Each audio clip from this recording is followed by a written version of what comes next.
Hi folks, this is Ray from DCRainmaker.com. Today we've got Garmin's newest running watch, for its mid-range running watch, the Forerunner 230. Now this watch basically replaces a Forerunner 220, and Garmin at the same time also introduced the Forerunner 235. The main difference, or really the only difference between the 230 and the 235 is the 235 has an optical heart rate sensor on the back. The 230 here does not. Now of course that's a really big difference, but it is really the only difference between the two of them. I'm going to go ahead and just kind of walk through a bit of the menus here for you. We'll start off into the kind of main menu for selecting your sport. Now you'll notice here that you can actually select a sport. In the past it was run or nothing. So in this case we've got run, indoor run, cycling.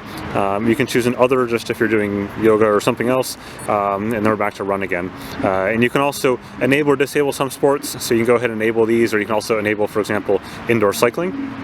If I were to go ahead and select this, there we go, GPS is ready. At this point, to be ready to go ahead and start running, and it's got my heart rate strap picked up as well. It uses ANT Plus for the heart rate strap, so you can go connect to any ANT Plus strap, Garmin or otherwise. And I can change the data fields here that are enabled. In this case, I've got 2 customizable pages, plus 2 heart rate related ones. This is called the heart rate gauge page.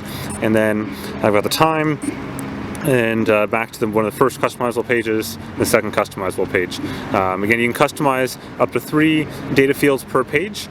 So in this case, if I go back here, I can go down to the menu, activity settings, data screens, screen number 1. I can choose the layout. So for example, 2 fields, 1 field, and then back to 3 and I go 4, sorry. It's up to 4 now on the 230. So forgot about that. So I'll go ahead and select that, and I'll go down to field number 1, and I can choose by the category, so pace, distance, speed, heart rate, cadence, temperature, elevation, quite a few fields here, more than we would have seen in the past, for example, and other fields also. Now what's cool here is this also supports Connect IQ, so if you have Connect IQ data fields, you can put those onto the unit as well, so that's a nice change there. And then just kind of showing you some of the different fields that you've got there as well. Now you'll notice in general a lot of the features that we may have only previously seen on the Forerunner 620 have made it down to the 230 line, and whereas the 630, which is the new older sibling or bigger sibling of this unit here, now we've got a bunch of new features as well. So we'll go ahead and go on back. Keep on going back.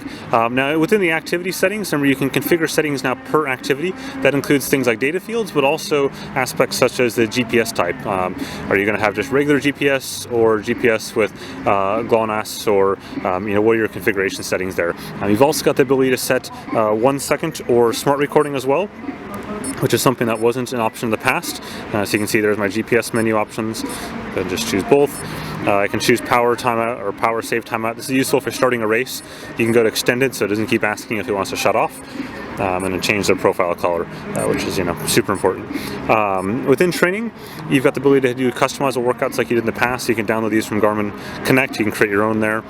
Training calendar, the same as in the past. Intervals, you can customize these directly on the watch itself. And if I go back, sorry, I went too far there, into training again, I'm going to cancel that workout.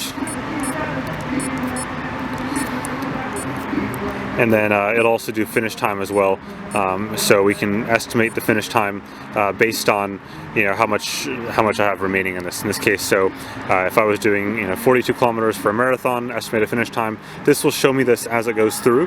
So I've got to be running. In this case, I'm standing here, but once we get running, it would show me what it's estimated based on my progress to date. Pretty cool. It's definitely new. Okay, now just like a lot of other Garmin's other watches, you can go ahead and get smartphone notifications from it. You can also do activity tracking from it. So you can see that right here.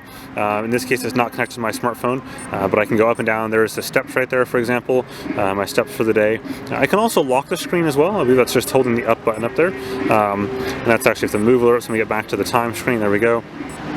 I can change the clock options to different Connect IQ faces if I have Connect IQ watch faces that I've downloaded, or I can go ahead into alarms and add in time alarms, and then I can change the background format as well, time format, and also I can lock the device. So in this case, if I bump it, it's just going to simply tell me that I need to hold the up key to get back and unlock the device, just like that.